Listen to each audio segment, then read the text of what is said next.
Hello friends, welcome to Praveen study point. दोस्तों, आज की इस वीडियो में हम पढ़ने वाले हैं एनसीईआरटी क्लास 7 हिस्ट्री का चैप्टर नंबर 8, ठीक है, जिसका नाम है ईश्वर से अनुराग। दोस्तों, आज की इस वीडियो में हम पूरे के पूरे चैप्टर को रीड करने वाले हैं, साथ में इसके जो हार्ड वर्ड्स होंगे उसको भी हम समझते हुए चलेंगे और पूरे पैराग्राफ से जो मीनिंग निकल करके आएगा उसको भी हम समझते हुए चलेंगे। तो दोस्तों, आप इस वीडियो को बिना स्किप किए हुए पूरा देखिए ताकि एनसीईआरटी हिस्ट्री का ये चैप्टर आपको बेहतर तरीके से समझ में आ सके। ठीक है, तो दोस्तों सबसे पहले तो आप हमारे चैनल प्रवीण स्टडी पॉइंट को सब्सक्राइब कर लें, साथ में बेल आइकन भी जरूर प्रेस कर लें ताकि इसी तरह के वीडियो के लेटेस्ट अपडेट आपको सबसे पहले मिलते रहे।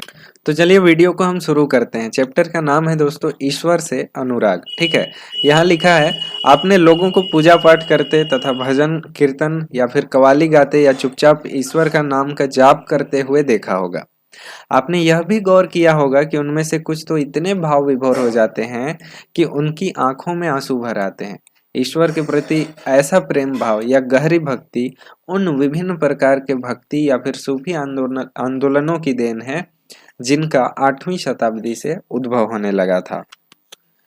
तो इस तरह की बात है दोस्तों, इस तरह का जो भक्ति है वो 8वीं सदी में जो उद्भव होने लगा था, भक्ति आंदोलन या सूफी आंदोलन, उसकी देन है। ठीक है, हाँ चलिए देखते हैं कि नेक्स्ट इसमें क्या लिखा है। दोस्तों नेक्स्ट टॉपिक है यहाँ पे परमेश्वर का विचार। ठीक है, यहाँ लिखा है, बड़े बड़े राज्यों के उदय होने से पहले भिन्न भिन्न समूहों के लोग अपने अपने देवी देवताओं की पूजा किया करते थे। जब लोग नगरों के विकास और व्यापार तथा साम्राज्यों के माध्यम से एक साथ आते गए तब नए नए विचार विकसित होने लगे। यह बात व्यापक रूप से स्वीकार की जाने लगी कि सभी जीवधारी अच्छे तथा बुरे कर्म करते हुए जीवन मरण और पुनर्जन्म के अनंत चक्रों से गुजरते हैं। इसी प्रकार यह विचार भी गहरे बैठ गया था कि सभी व्यक्ति जन्म के समय भी एक बराबर नहीं होते हैं। यह मान्यता कि सामाजिक विशेषाधिकार किसी उच्च परिवार अथवा ऊंची जाति में पैदा होने के कारण मिलते हैं, कई पांडित्यपूर्ण ग्रंथों का विषय भी था। अनेक लोग ऐसे विचारों के कारण बेचैन थे, इसलिए वे बौद्ध तथा जैनों के उपदेश की ओर उन्मुख हुए। ठीक है, अनेक लोग ऐसे विचारों के कारण बेचैन थे, ठीक है, इसलिए वे बुद्ध तथा जैनों के उपदेश की ओर उन्मुख हुए, जिनके अनुसार व्यक्तिगत प्रयासों से सामाजिक अंतरों को दूर किया जा सकता है और पुनर्जन्म के चक्र से छुटकारा पाया जा सकता है। कुछ अन्य लोग परमेश्वर संबंधी इस विचार से आकर्षित हुए कि यह यदि मनुष्य भक्ति भाव से परमेश्वर की शरण में जाए तो परमेश्वर व्यक्ति को इन बंधनों से मुक्त कर सकता है। श्रीमद् भागवत गीता में व्यक्त यह विचार यानी सामान्य सन यानी ईस्वी सन की प्रारंभिक सदियों में लोकप्रिय हो गया था। विशद धार्मिक अनुष्ठानों के माध्यम से शिव, विष्णु तथा दुर्गा को परम देवी देवताओं के रूप में पूजा जाने लगा। साथ साथ भिन्न भिन्न क्षेत्रों में पूजे जाने वाले देव एवं देवियों को शिव, विष्णु तथा दुर्गा का रूप माना जाने लगा। इस प्रक्रिया में स्थानिक मिथक तथा किस्से कहानियां पौराणिक कथाओं के अंग बन गए। पुराणों में पूजा की जिन पद्धतियों की अनुशंसा की गई थी उन्हें स्थानीय पंथों में भी अपनाया जाने लगा। आगे चलकर पुराणों में भी इस बात का उल्लेख किया गया है कि भक्त भले ही किसी भी जाति पाति का हो, वह सच्ची भक्ति से ईश्वर की कृपा प्राप्त कर सकता है। और भक्ति की विचारधारा इतनी अधिक लोकप्रिय हो गई कि बौद्धों और जैन मतावलंबियों ने भी इन विश्वासों को अपना लिया। ठीक है, इस तरह की चीजें भी हुई। ठीक है, अलग अलग तरीके से अलग अलग पूजा पद्धतियों को लोग अपना करके ईश्वर को प्राप्त करने की कोशिश करते थे। ठीक है, जिनमें भक्ति सूफी यहाँ पे बहुत इंपॉर्टेंट हो जाता है। नेक्स्ट टॉपिक है दोस्तों, दक्षिण भारत में भक्ति का एक नया प्रकार, नयनार और अलवार। ठीक है, दक्षिण भारत में भक्ति का एक नया प्रकार डेवलप होता है, नयनार और अलवार। ठीक है, चलिए जानते हैं कि ये नयनार और अलवार क्या है। 7वीं से 9वीं शताब्दियों के बीच कुछ नए धार्मिक आंदोलनों का प्रादुर्भाव हुआ। इन आंदोलनों का नेतृत्व नयनारों यानी नयनार का मतलब है शैव संत यानी जो भगवान शिव की पूजा करते थे, और अलवार का मतलब है वैष्णव संत जो वैष्णव की उपासना करते थे। तो वैष्णव संतों और शैव संतों ने ये संत सभी जातियों के थे। ठीक है। सबसे पहले तो ये संत सभी जातियों के थे, जिनमें पुलैया और पनार जैसे अस्पृश्य जाति भी शामिल थी। ठीक है। यहाँ लिखा है दोस्तों, जिनमें पुलैया और पनार जैसी अस्पृश्य समझी जाने वाली जातियों के लोग भी शामिल थे। वे बौद्धों और जैनों के कटु आलोचक थे और शिव तथा विष्णु के प्रति सच्चे प्रेम को मुक्ति का मार्ग बताते थे। उन्होंने संगम साहित्य, जो कि तमिल साहित्य का प्राचीनतम उदाहरण और सामान्य सन यानी कि ईस्वी सन की प्रारंभिक सदियों में रचित है, तो उन्होंने संगम साहित्य में समाहित प्यार और शूरवीरता के आदर्श को अपनाकर भक्ति के मूल्यों में उनका समावेश किया।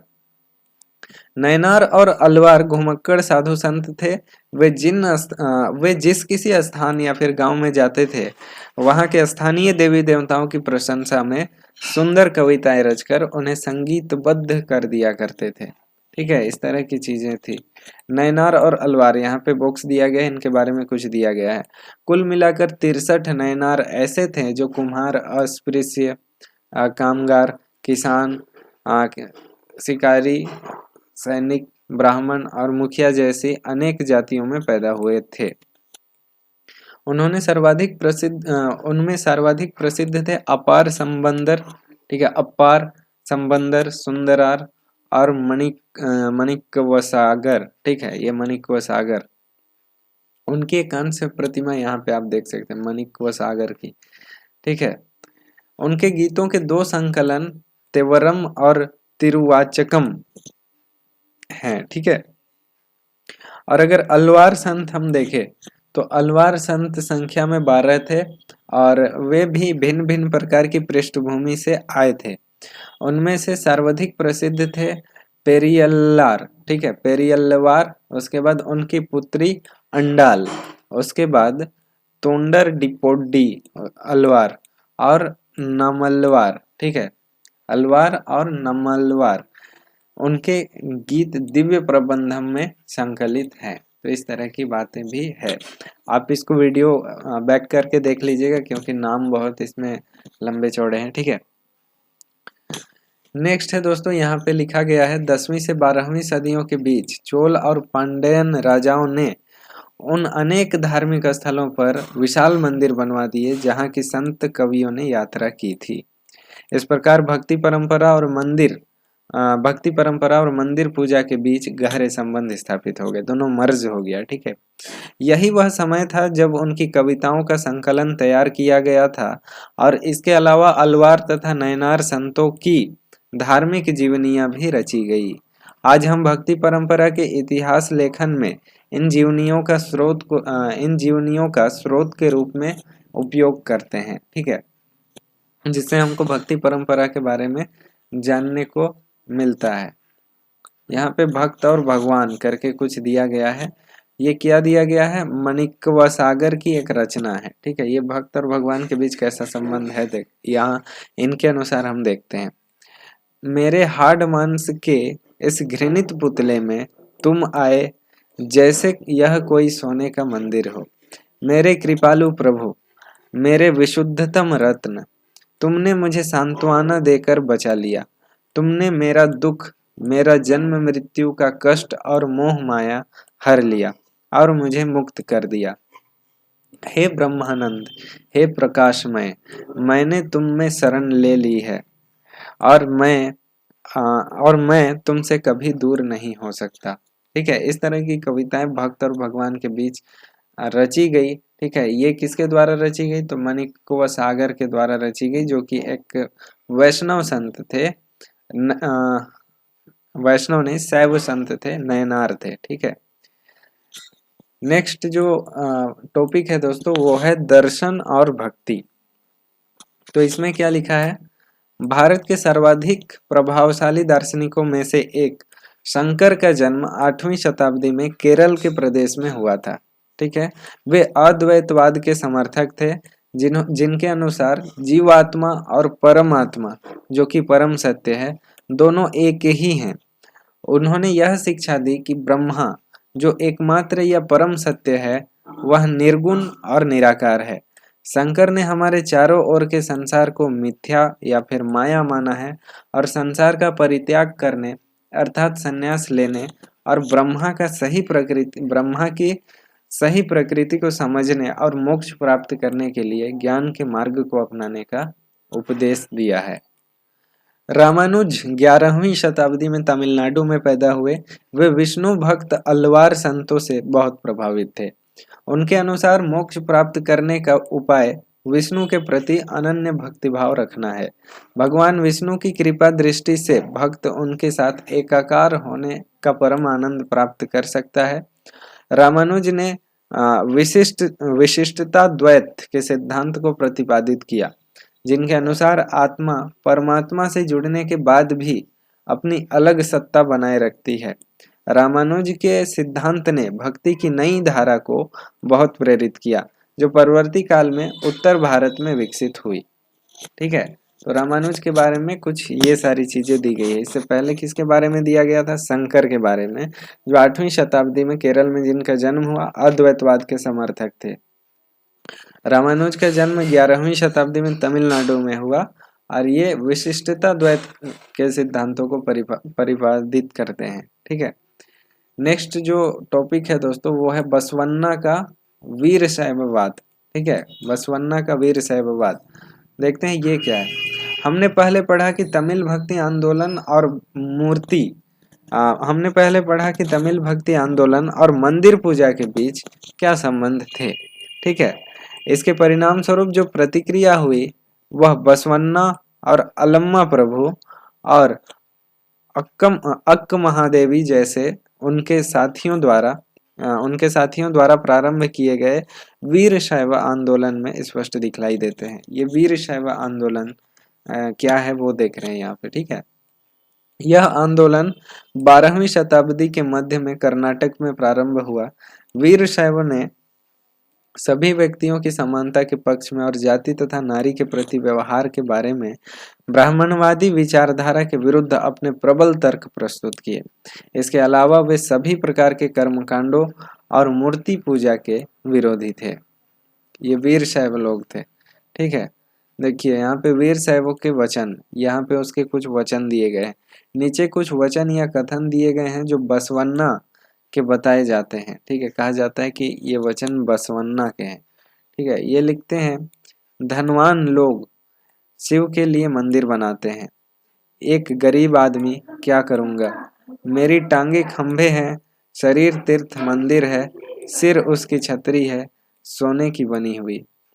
जरा सुनो नदी संगम के प्रभु, खड़ी हुई चीजें कभी गिर जाएंगी लेकिन चलने वाले सदा चलते रहेंगी।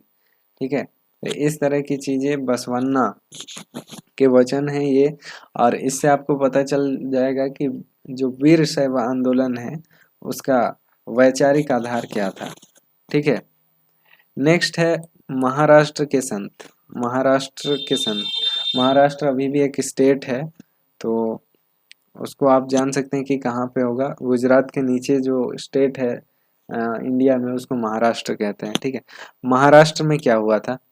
13वीं से 17वीं शताब्दी तक महाराष्ट्र में अनेकानेक संत कवि हुए, जिनके सरल मराठी भाषा में लिखे गए गीत आज भी जनमन को प्रेरित करते हैं। उन संतों में सबसे महत्वपूर्ण थे ज्ञानेश्वर, नामदेव, एकनाथ और तुकाराम तथा सखुबाई जैसे स्त्रियां तथा चखामेल्ला का परिवार, जो अस्पृश्य समझी जाने वाली महार जाति का था। भक्ति की यह क्षेत्रीय परंपरा पढ़रपुर में विट्ठल यानी विष्णु का एक रूप है, विट्ठल पर और जन मन के हृदय पर विराजमान व्यक्तिगत देव संबंधी विचारों पर केंद्रित थे। ठीक है, इस तरह की चीजें भी थी महाराष्ट्र में। जो अस्पृश्य समझे जाने वाली जातियां थी, उन जातियों से भी बहुत सारे संत हुए। ठीक है, नेक्स्ट इसमें लिखा है, इन संत कवियों ने सभी प्रकार के कर्मकांडों, पवित्रता के ढोंगों और जन्म पर आधारित सामाजिक अंतरों का विरोध किया। यहाँ तक कि उन्होंने संन्यास के विचार को भी ठुकरा दिया और किसी भी अन्य व्यक्ति की तरह रोजी रोटी कमाते हुए परिवार के साथ रहने और विनम्रता पूर्वक जरूरतमंद साथी व्यक्तियों की सेवा करते हुए जीवन बिताने को अधिक पसंद किया। उन्होंने इस बात पर बल दिया कि असली भक्त दूसरों के दुखों को बांट लेना है। ठीक है, असली असली जो भक्ति है वो दूसरों के दुखों को बांट लेना है, ना कि भक्ति करना है। इनका यही मानना था। ठीक है, यहाँ के जो कवि थे उनका इससे एक नए मानवतावादी विचार का उद्भव हुआ। जैसा कि सुप्रसिद्ध गुजराती संत नरसिंह मेहता ने कहा, वैष्णव जन तो तेने कहिए, पीर पराई जाने रे। ठीक है, सामाजिक व्यवस्था पर प्रश्न चिन्ह। ठीक है, सामाजिक व्यवस्था पर प्रश्न चिन्ह। यह संत तुकाराम का एक अभंग यानी मराठी भक्ति गीत है। ये कैसा गीत है? तो अभंग मराठी भक्ति गीत है। किसका है? तो तुकाराम का है। तो इसमें क्या है वो पढ़ते हैं। दो दीन दुखियों पीड़ितों को अपना जो दीन दुखियों पीड़ितों को अपना समझता है वही संत है, क्योंकि ईश्वर उसके साथ है। उसके बाद है वह हर एक परित्यक्त व्यक्ति को अपने दिल से लगाए रखता है। रुक जाइए थोड़ा सा इसको। वह हर एक परित्यक्त व्यक्ति को अपने दिल से लगाए रखता है। वह एक दास के साथ भी अपने पुत्र जैसा व्यवहार करता है। तुकाराम का कहना है, मैं यह कहते कहते कभी नहीं थकूंगा, ऐसा व्यक्ति स्वयं ईश्वर है। ठीक है, तो इस तरह के मानवतावादी विचारों का भी उद्भव हो रहा था। यह चोखा मेल्ला के पुत्र द्वारा रचित एक अभंग दिया जा रहा है, जिसमें यह लिखा है, तुमने हमें नीची जाति का बनाया मेरे महाप्रभु, तुम स्वयं यह स्थिति स्वीकार करके तो देखो, हमें जीवन भर जूठन खानी पड़ती है। इसके लिए मेरे प्रभु तुम्हें शर्म आनी चाहिए। तुम तो हमारे घर में खा चुके हो, तुम इससे कैसे इनकार कर सकते हो। चोखा का बेटा कर्मा मेला पूछता है, तुमने मुझे जिंदगी क्यों दी। ठीक है, तो इस तरह की दुख भरी गीत भी लिखे जाते थे यहाँ पे। ठीक है, तो नेक्स्ट हम पढ़ेंगे नाथपंथी सिद्ध और योगी। ठीक है, नाथपंथी सिद्ध योगी ये सब क्या थे, यहाँ तक कंप्लीट हो गया है। ठीक है, नाथपंथी ये सब पढ़ेंगे। यहाँ लिखा है, इस काल में अनेक ऐसे धार्मिक समूह उभरे जिन्होंने साधारण तर्क वितर्क का सहारा लेकर रूढ़िवादी धर्म के कर्म कांडों और अन्य बनावटी पहलुओं तथा समाज व्यवस्था की आलोचना की। उनमें नाथपंथी, सिद्धाचार और योगी जन उल्लेखनीय हैं। ठीक है, योगी, सिद्धाचार, नाथपंथी ये लोग भी है। सामान्य तर्क वितर्क करके एक अलग धार्मिक समूह के रूप में ये लोग उभरे। ठीक है, उन्होंने संसार का परित्याग करने का समर्थन किया। उनके विचार से निराकार परम सत्य और चिंतन मनन और उसके साथ एक हो जाने की अनुभूति ही मोक्ष का मार्ग है। इसके लिए उन्होंने योगासन, प्राणायाम और चिंतन मनन जैसी क्रियाओं के माध्यम से मन एवं शरीर को कठोर प्रशिक्षण देने की आवश्यकता पर बल दिया। यह समूह खासतौर पर नीची कही जाने वाली जातियों के बहुत लोकप्रिय हुए। उनके द्वारा की गई रूढ़िवादी धर्म की आलोचना ने भक्ति मार्गीय धर्म के लिए आधार तैयार किया, जो आगे चलकर उत्तरी भारत में लोकप्रिय शक्ति बना। नेक्स्ट पॉइंट है दोस्तों, इस्लाम और सूफी मत। तो इसी समय इस्लाम और सूफी मत भी तो चल रहा था, तो इसके बारे में भी हमको पढ़ना पड़ेगा। यहाँ लिखा है, संतों और सूफियों में बहुत अधिक समानता थी। यहाँ तक कि यह भी माना जाता है कि उन्होंने आपस में कई विचारों का आदान प्रदान किया और उन्हें अपनाया भी। सूफी मुसलमान रहस्यवादी थे। वे धर्म के बाहरी आडंबरों को स्वीकार करते हुए ईश्वर के प्रति प्रेम या भक्ति तथा सभी मनुष्य के प्रति दया भाव रखने पर बल देते थे। ठीक है, वे धर्म के बाहरी आडंबरों को अस्वीकार करते हुए ईश्वर के प्रति प्रेम और भक्ति तथा सभी मनुष्य के प्रति दया भाव रखने पर बल देते थे। मतलब ये लोग आडंबरों को नहीं मानते थे। ये लोग भी सूफी जो मुसलमान के रहस्यवादी थे वे लोग, ये लोग भी मानते थे कि ईश्वर के प्रति प्रेम और भक्ति से मनुष्य और फिर मनुष्यों के प्रति दया भाव रखने से मोक्ष की प्राप्ति हो सकती है। ठीक है, नेक्स्ट यहाँ देखिए, इस्लाम ने एकेश्वरवाद यानी एक अल्लाह के प्रति पूर्ण समर्पण का दृढ़ता से प्रचार किया। 8वीं और 9वीं शताब्दी में धार्मिक विद्वानों ने पवित्र कानून शरिया और इस्लामिक धर्मशास्त्र के विभिन्न पहलुओं को विकसित किया। 8वीं और 9वीं शताब्दी में धार्मिक विद्वानों ने शरिया को विकसित किया। ठीक है, और साथ में बहुत सारे ऐसे और भी धर्मशास्त्र थे जिनको विकसित किया। इस्लाम धीरे धीरे और जटिल होता गया, जबकि सूफियों ने एक अलग रास्ता दिखाया जो ईश्वर के प्रति व्यक्तिगत समर्पण पर बल दिया। सूफी लोगों ने मुस्लिम धार्मिक विद्वानों द्वारा निर्धारित विशुद्ध कर्मकांड और आचार संहिता को बहुत कुछ अस्वीकार कर दिया और वे ईश्वर के साथ ठीक उसी प्रकार जुड़े रहना चाहते थे जिस प्रकार एक प्रेमी दुनिया का परवाह किए बिना अपनी प्रियतमा के साथ मतलब दुनिया की परवाह किए बिना अपनी प्रियतमा के साथ जुड़े रहना चाहता है। संत कवियों की तरह सूफी लोग भी अपने भावनाओं को व्यक्त करने के लिए काव्य रचना किया करते थे। गद्य में एक विस्तृत साहित्य तथा कई किस्से कहानियां इन सूफी संतों के इर्द गिर्द विकसित हुई। मध्य एशिया के महान सूफी संतों में गज्जाली, रूमी और सादी के नाम उल्लेखनीय हैं। नाथपंथियों, सिद्धों और योगियों की तरह सूफी भी यही मानते थे कि दुनिया के प्रति अलग नजरिया अपनाने के लिए दिल को सिखाया पढ़ाया जा सकता है। उन्होंने किसी औलिया या पीर की देखरेख में जिक्र यानी कि नाम का जाप, जिक्र, चिंतन, समा मतलब होता है गाना, रक्स का मतलब होता है नृत्य, नीति चर्चा, सांस पर नियंत्रण आदि के जरिए प्रशिक्षण की विस्तृत रीतियों का विकास किया। इस प्रकार आध्यात्मिक सूफी उस्तादों की पीढ़ियों सिलसिलाओं के प्रादुर्भाव हुआ। ठीक है, इसी तरह से आध्यात्मिक सूफी उस्तादों की पीढ़ियों यानी सिलसिलाओं का प्रादुर्भाव हुआ।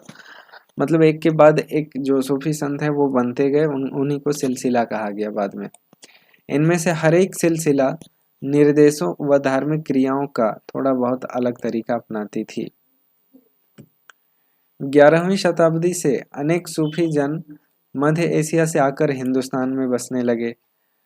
दिल्ली सल्तनत, जो कि हमने अध्याय 3 में पढ़ा था, दिल्ली सल्तनत की स्थापना के साथ यह प्रक्रिया उस समय और भी मजबूत हो गई, जब उपमहाद्वीप में सर्वत्र बड़े बड़े अनेक सूफी केंद्र विकसित हो गए। चिश्ती सिलसिला इन सभी सिलसिलों में सबसे अधिक प्रभावशाली था।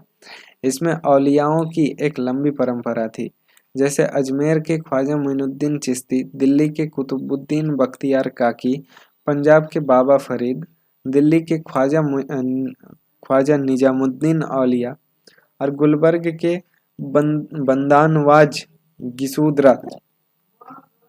सूफी संत अपने खानकाहों में विशेष बैठकों का आयोजन करते थे, जहां सभी प्रकार के भक्तगण, जिनमें शाही घरानों के लोग तथा अभिजात और आम लोग भी शामिल होते थे, इन खानकाहों में आते थे।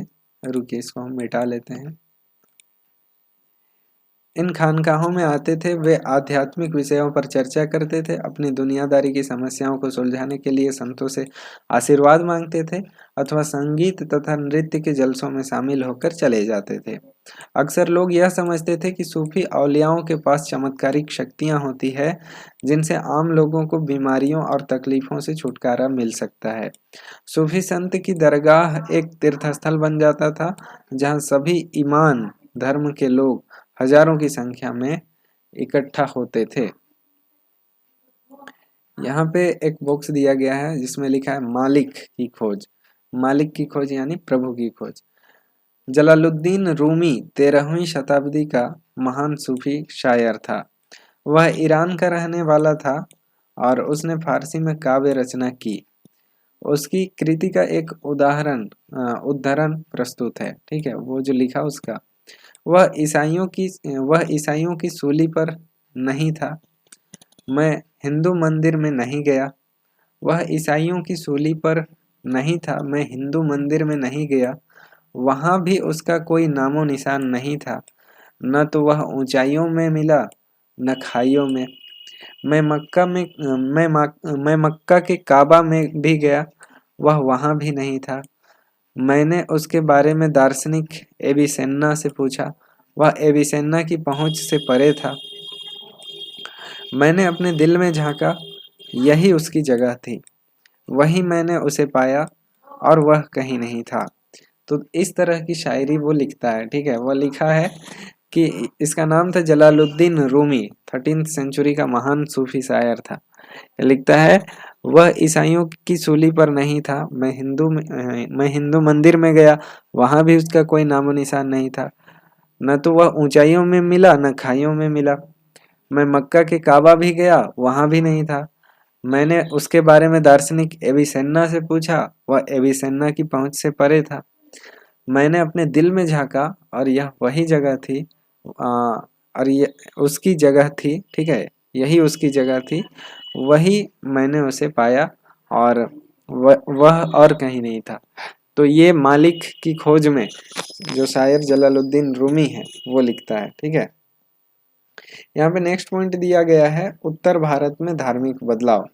उत्तर भारत में क्या क्या धार्मिक बदलाव होते हैं, ठीक है। 13वीं सदी की बात चल रही है यहाँ पे।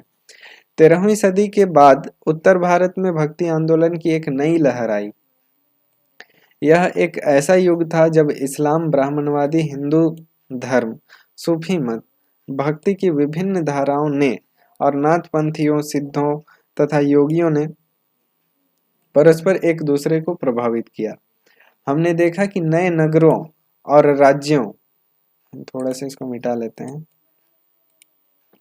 हमने देखा कि नए नगरों और राज्यों का उद्भव हो रहा था और लोग अपने लिए नए नए व्यवसाय और नई नई भूमिकाएं खोज रहे थे। ऐसे लोग विशेष रूप से शिल्पी, कृषक, व्यापारी और मजदूर इन नए संतों के विचारों को सुनने के लिए इकट्ठे हो जाते थे। फिर वे उनका प्रचार प्रसार करते थे। नेक्स्ट पैराग्राफ जो है दोस्तों वो लिखा है, उनमें से कबीर और बाबा गुरु नानक जैसे कुछ संतों ने भी सभी आडंबरपूर्ण रूढ़िवादी धर्मों को अस्वीकार कर दिया। तुलसीदास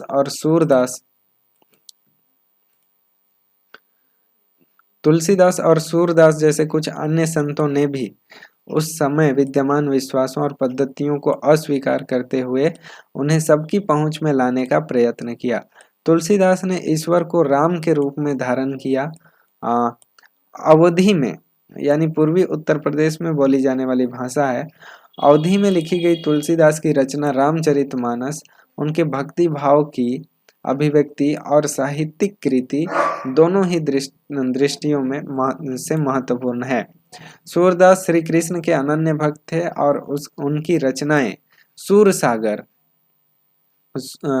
सागरवली और साहित्य लहरी में संग्रहित है एवं उनके भक्ति भाव को अभिव्यक्त करती है।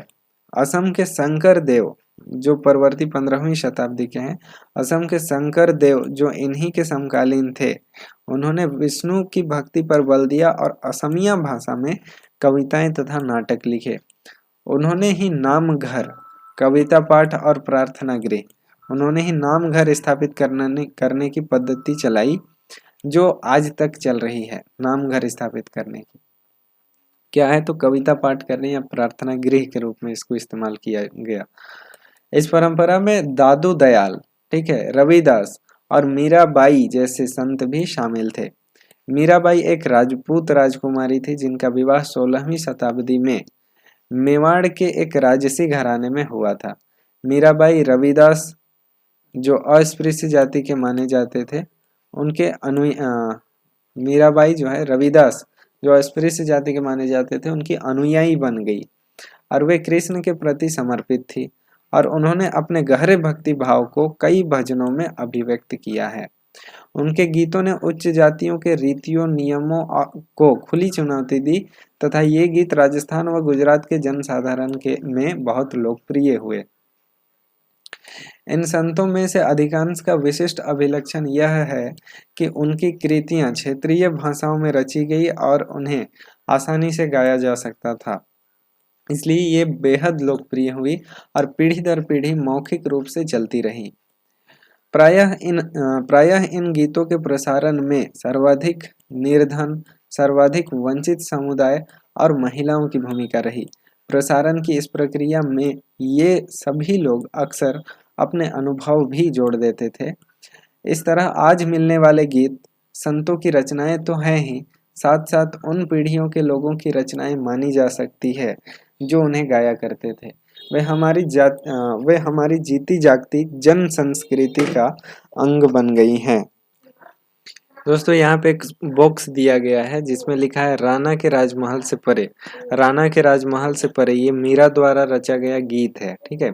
इसमें लिखा है लोक लाज कुलेरा मर्यादा जग माँ जेक ना रखियारी, ठीक है। ये थोड़ा अजीब टाइप से लिखा हुआ है, हिंदी भाषा नहीं लग रहा है, इसीलिए देखिए। उसके बाद लिखा है महल अटारी हम सब त्यागे, त्याग्यो थारो बसनो शहर। राणा जी थे क्याने राखो महासु बैर, बिखरो प्यालो राणा भेजिया, पीवा मीरा हसारी, बार न बाको भयो, गरल अमृत ज्यों पियो। राणा थे कियाने राखो महासु बैर।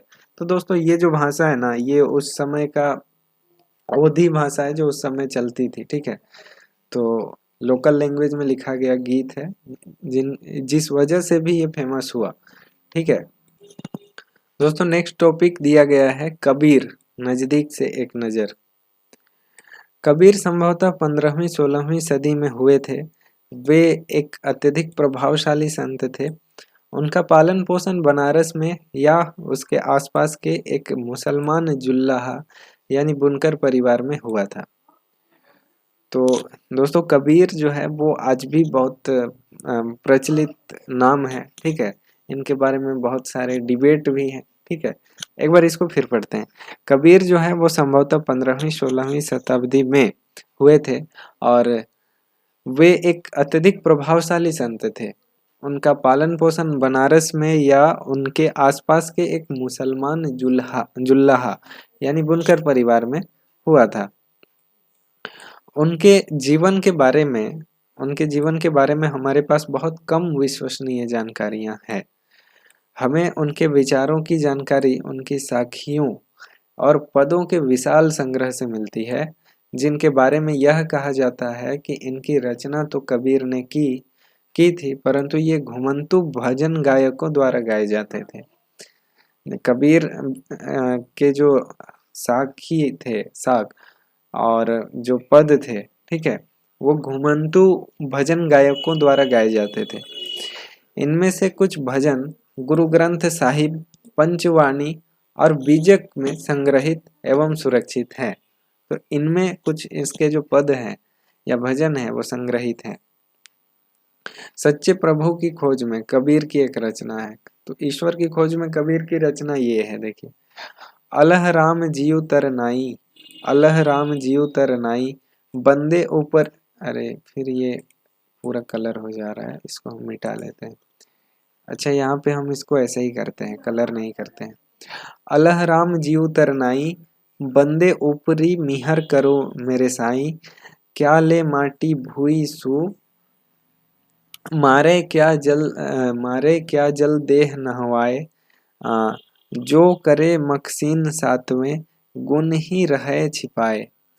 ब्राह्मण व्याहरसी करे 2400, काजी मरहम जान, 11 मास जूदे क्यों किए, एक ही माही समान। पूर्वी दिशा हरि के बासा, पश्चिमी अल्लाह मुकामा, दिल ही खोजी दिले भीतरी, यहाँ राम रहीमाना। ठीक है, तो यही बोल रहे हैं ये कुछ इस तरह से कि पूरब दिशा में हरि का वास है, पश्चिम दिशा में अल्लाह का है मतलब मुस्लिम समुदाय के जो ईश्वर होते हैं उनका है। फिर बोलते हैं दिल ही खोजी दिल है भी तेरे, मतलब दिल के अंदर ही ईश्वर का वास है लेकिन वहां कोई खोज नहीं रहा है, बोल रहे हैं कि यही राम रहीम दोनों है। ठीक है, इस तरह की बात कबीर करते थे, निराकार ईश्वर को ये मानते थे। ठीक है, इनके बारे में कुछ और भी चीजें यहाँ पे दी गई है। कबीर के उपदेश प्रमुख धार्मिक परंपराओं की पूर्ण एवं प्रचंड अस्वीकृति पर आधारित है। उनके उपदेशों में ब्राह्मणवादी हिंदू धर्म और इस्लाम दोनों की बाह्य आडंबरपूर्ण पूजा के सभी रूपों का मजाक उड़ाया गया है। उनके काव्य की भाषा बोलचाल की हिंदी थी जो आम आदमियों द्वारा आसानी से समझी जा सकती थी। उन्होंने कभी कभी रहस्यमयी भाषा का भी प्रयोग किया जिसे समझना कठिन होता है। कबीर निराकार परमेश्वर में विश्वास रखते थे। उन्होंने यह उपदेश दिया कि भक्ति के माध्यम से ही मोक्ष यानी मुक्ति प्राप्त हो सकती है। हिंदू तथा मुसलमान दोनों लोग उनके अनुयायी हो गए थे। नेक्स्ट दोस्तों यहाँ पे दिया है बाबा गुरु नानक नजदीक से एक नजर। तो चलिए देखते हैं कि बाबा गुरु नानक के बारे में क्या दिया गया है। कबीर की अपेक्षा बाबा गुरु नानक 1469 से 1539, कबीर की अपेक्षा बाबा गुरु नानक के बारे में हम कहीं अधिक जानते हैं। तलवंडी जो कि पाकिस्तान में ननकाना साहब, ठीक है, तलवंडी में जन्म लेने वाले बाबा गुरु नानक ने करतारपुर जो कि रावी नदी के तट पर डेरा बाबा नानक है। ठीक है, तो तलवंडी में जन्म लेने वाले बाबा गुरु नानक ने करतारपुर में एक केंद्र स्थापित करने से पहले कई यात्राएं की। उन्होंने अपने अनुयायियों के लिए करतारपुर में एक नियमित उपासना पद्धति अपनाई जिसके अंतर्गत उन्हीं के शब्दों यानी कि भजनों को गाया जाता था और उनके अनुयायी अपने अपने पहले धर्म या जाति अथवा लिंग भेद को नजरअंदाज करके एक साझी रसोई में इकट्ठे खाते पीते थे। इसे लंगर कहा जाता था। बाबा गुरु नानक ने उपासना और धार्मिक कार्यों के लिए जो जगह नियुक्त की थी उसे धर्मशाल कहा गया। आज इसे गुरुद्वारा कहा जाता है। धार्मिक उपासना के लिए या फिर धार्मिक कार्य के लिए जो जगह तय किया था उसको धर्मशाल कहा गया था उस समय में, और अभी उसको गुरुद्वारा कहा जाता है। ठीक है, नेक्स्ट है 1539 में अपनी मृत्यु के पूर्व बाबा गुरु नानक ने एक अनुयायी को अपना उत्तराधिकारी चुना। इसका नाम लहना था लेकिन ये गुरु अंगद के नाम से जाने गए। गुरु अंगद नाम का महत्व यह था कि गुरु अंगद बाबा गुरु नानक के ही अंग माने गए। गुरु अंगद ने बाबा गुरु नानक की रचनाओं का संग्रह किया और उस संग्रह में अपनी कृतियां भी जोड़ दी। संग्रह एक नई लिपि गुरुमुखी में लिखा गया था। ठीक है, गुरु अंगद के 3 उत्तराधिकारियों ने भी अपनी रचनाएं नानक के नाम से लिखी और इन सभी का संग्रह गुरु अर्जुन ने 1604 में किया। और इस संग्रह में शेख फरीद, संत कबीर, भगत नामदेव और गुरु तेग बहादुर जैसे सूफियों, संतों और गुरुओं की वाणी जोड़ी गई। 1706 में इस वृहद संग्रह को गुरु तेग बहादुर के पुत्र और उत्तराधिकारी गुरु गोविंद सिंह ने प्रमाणित किया। आज इस संग्रह को सिखों के पवित्र ग्रंथ गुरु ग्रंथ साहिब के नाम से जाना जाता है। 16वीं शताब्दी में बाबा गुरु नानक के उत्तराधिकारियों के नेतृत्व में 16वीं शताब्दी में बाबा गुरु नानक के नेतृत्व में उनके उत्तराधिकारियों के नेतृत्व में उनके अनुयायियों की संख्या का विस्तार हुआ और ये अनुयायी कई जातियों के थे परंतु इनमें व्यापारी, कृषक और शिल्पकार ज्यादा थे। इसकी वजह यह हो सकती है कि बाबा गुरु नानक इस बात पर बल दिया करते थे कि उनके अनुयायी गृहस्थ हों और उपयोगी व उत्पादक पेशों से जुड़े हों। अनुयायियों से यह आशा भी की जाती थी कि वे नए समुदाय के सामान्य कोष में योगदान देंगे।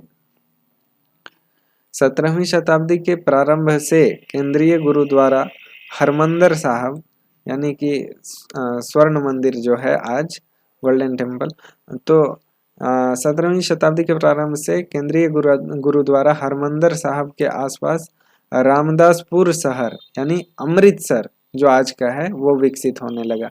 वो क्या था? रामदासपुर शहर था। किस स्वर्ण मंदिर जो गोल्डन टेम्पल के आसपास है अमृतसर, वो हरमंदिर साहब गुरुद्वारा जो है उसमें रामदासपुर शहर बसने लगा उसके आसपास, जो आज का अमृतसर कहलाता है। ठीक है। प्रशासन में यह वस्तुतः स्वायत्त था और आधुनिक इतिहासकार इस युग के सिख समुदाय को राज्य के अंतर्गत राज्य मानते थे। मानते हैं। मुगल सम्राट जहांगीर इस समुदाय को एक संभावित खतरा मानता था और उसने 1606 में गुरु अर्जुन को मृत्युदंड देने का आदेश दिया। 17वीं शताब्दी में सिख आंदोलन का राजनीतिकरण शुरू हो गया, जिसका दूरगामी परिणाम यह हुआ कि 1699 में गुरु गोविंद सिंह ने खालसा की संस्था का निर्माण किया। खालसा पंथ के नाम से जाना जाने वाला सिख समुदाय अब एक राजनैतिक सत्ता बन गया। 16वीं और 17वीं शताब्दी में बदलती हुई ऐसी परिस्थितियों ने सिख आंदोलन के विकास को प्रभावित किया। शुरू से ही बाबा गुरु नानक के विचारों का सिख आंदोलन पर गहरा प्रभाव पड़ा। उन्होंने एक ईश्वर की उपासना के महत्व पर जोर दिया। उन्होंने आग्रह किया कि जाति, धर्म अथवा लिंग भेद मुक्ति प्राप्त करने के लिए कोई मायने नहीं रखते। उनके लिए मुक्ति किसी निष्क्रिय आनंद की स्थिति नहीं है, बल्कि सक्रिय जीवन व्यतीत करने के साथ साथ सामाजिक प्रतिबद्धता की निरंतर कोशिशों में निहित थी। अपने उपदेश के सार को व्यक्त करने के लिए उन्होंने 3 शब्दों का प्रयोग किया: नाम, दान और स्नान। यानी स्नान जो है उसको बोल रहा है नाम, दान और स्नान। नाम से उनका तात्पर्य सही उपासना से था, दान से उसका तात्पर्य दूसरों का भला करने से था और स्नान से उसका तात्पर्य आचार विचार की पवित्रता से था। आज उनके उपदेश को नाम यानी कि जपना यानी कीर्त करना या वंड छकना के रूप में याद किया जाता है। ये अवधारणाएं भी उचित विश्वास और उपासना, ईमानदारी पूर्वक निर्वाह और संसाधनों को मिल बांटकर प्रयोग करना यानी कि दूसरों की मदद को महत्व को रेखांकित करना है। यहाँ पे ये लिखते हैं कि दूसरे की मदद की महत्व को रेखांकित करती है। ठीक है। संसाधन को मिल बांटकर प्रयोग करना यानी कि दूसरों की मदद के महत्व को रेखांकित करती है। ठीक है। अब इस तरह बाबा गुरु नानक के समानता के विचारों के सामाजिक राजनीतिक मायने थे। शायद इसी बात से हमें बाबा गुरु नानक और उनके अनुयायियों के इतिहास और कबीर, रविदास एवं दादू जैसे संतों और उनके अनुयायियों के इतिहास में काफी फर्क को समझने में मदद मिलती है। ठीक है। इनके बीच के इतिहास में जो फर्क है उसको समझने में मदद मिलती है। अनुयायी जो थे गुरु नानक के, उनके विचार बाबा गुरु नानक के विचारों के काफी करीब थे। ठीक है। इस तरह की बातें भी थी। लास्ट में हम लोग देखेंगे दोस्तों मार्टिन लूथर और धर्म सुधार आंदोलन। ये अन्यत्र में दिया गया है तो इसको भी हम लोग पढ़ लेते हैं। 16वीं सदी का समय यूरोप में भी एक धार्मिक अंतःक्षोभ यानी कि उथल पुथल का काल था। तब ईसाई धर्म में अनेक परिवर्तन हुए और जिन्हें लाने वाले महत्वपूर्ण नेताओं में से एक थे मार्टिन लूथर, जो 1483 से 1546 में थे। लूथर ने यह महसूस किया कि रोमन कैथोलिक चर्च के अनेक आचार व्यवहार बाइबल की शिक्षाओं के विरुद्ध जाते हैं। ठीक है। कैथोलिक चर्च के अनेक आचार व्यवहार बाइबल की शिक्षाओं के विरुद्ध जाते हैं। लूथर ने लैटिन भाषा की बजाय आम लोगों की भाषा के प्रयोग को प्रोत्साहन दिया और बाइबल का जर्मन भाषा में अनुवाद किया। वे दंडमोचन की उस प्रथा के घोर विरोधी थे जिसके अंतर्गत पाप कर्मों को क्षमा करने के लिए चर्च को दान दिया जाता था। छापे खाने के बढ़ते हुए प्रयोग से उनकी रचनाओं का व्यापक रूप से प्रचार प्रसार हुआ और अनेक प्रोटेस्टेंट ईसाई संप्रदाय अपना उद्भव लूथर की शिक्षाओं में ही खोजते थे। मार्टिन लूथर द्वारा जर्मन भाषा में अनुवादित बाइबल का शीर्षक पृष्ठ। देखिए यही किताब है जिसको मार्टिन लूथर ने अनुवादित किया था बाइबल को, ठीक है, जर्मन में अनुवाद किया था लैटिन भाषा से।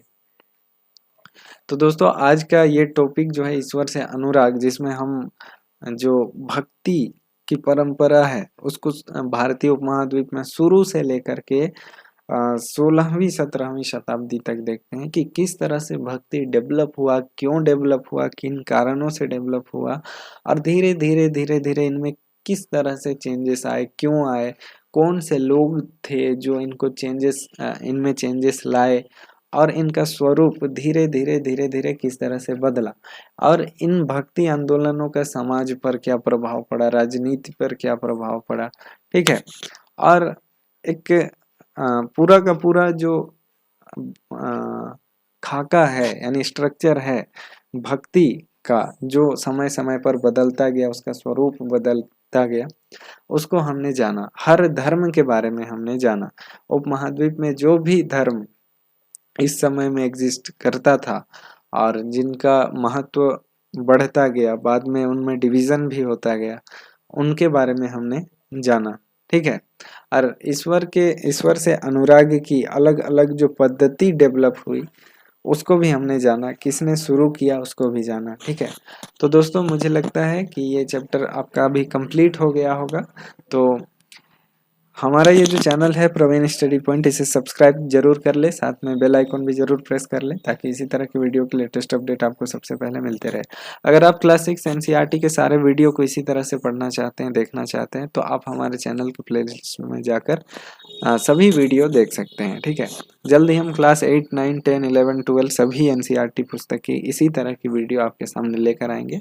इसलिए आप जल्दी से जल्दी हमारे चैनल प्रवीण स्टडी पॉइंट को सब्सक्राइब कर ले ताकि इससे आपको बेनिफिट हो और आप सभी एनसीईआरटी किताबों को आराम से पढ़ सके, ठीक है। तो दोस्तों इसी तरह के और भी वीडियो में मिलते हैं। अभी के लिए इतना ही, तब तक के लिए धन्यवाद। जय हिंद।